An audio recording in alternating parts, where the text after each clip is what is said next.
All right. Well, let's talk about an ex-Giant there giving a warning to his team. And this is a beloved ex-Giant that people still talk spectacularly about there. And that's Sterling Shepard. Shep warns the Bucs about DeVito. I never thought I'd read that headline.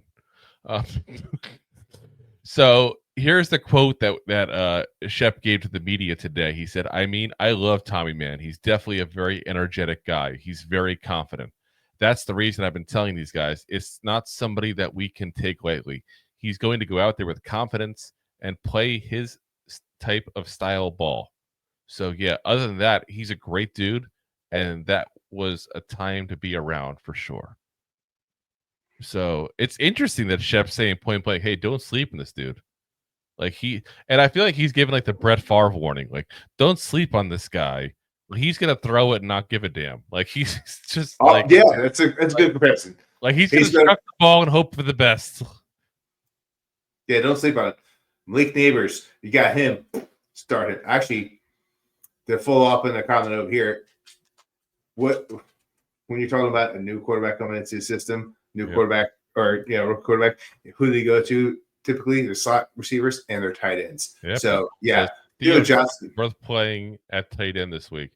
If you're looking at like a DraftKings FanDuel, yes. If you're talking about in like regular fantasy football, depends on who else you have. I'm going to say this to everybody, fantasy-wise, with the Giants.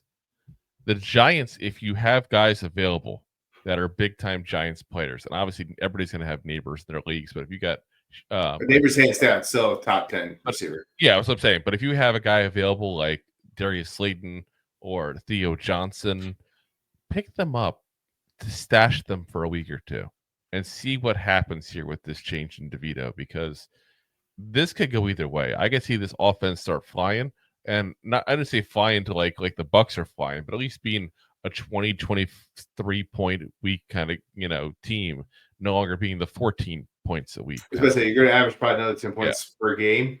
So you can't do that just all on Tracy's back. Yeah, and that's going to be – you're going to see some guys get some yards because of that, and you just got to see who it's going to be because we don't know. But, like I said, I'm glad to see Shep still talking nicely about the Giants. He was a guy, obviously, the Giants did show respect, unlike Daniel Jones. I'm still harping on it. I can't help it. Yeah. But, again, I still think he's going to be back in the organization eventually. I still think eventually Sterling Shepard is going to be either on the coaching staff or having some kind of role with the team, kind of like a Jesse Armstead has with the team. Like we said, if you saw him all over Hard Knocks, they never mentioned him. They never pointed out who he was, which that's kind of hurt me a little. They didn't do that. But I think that personally, Shep is going to be a guy that comes back and has some kind of role with the organization. But he doesn't have to publicly say this stuff now while he's in Tampa. He doesn't. He went out of his way to give that. It's gonna be nice to see that, I think. So I'm excited for Shep to come back and get his kudos from the fans. Like I said yesterday, it's gonna be kind of the un-Saquon entrance. Like he's gonna get a standing applause and ovation that he deserves for all that he put through, with all the injuries, and him keep coming back and him keep on fighting back at that point. Like this is a good guy that deserves a lot of respect from the fans, 100%.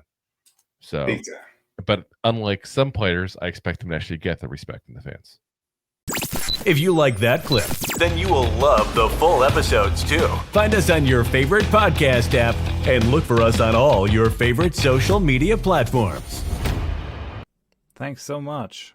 Please, I'm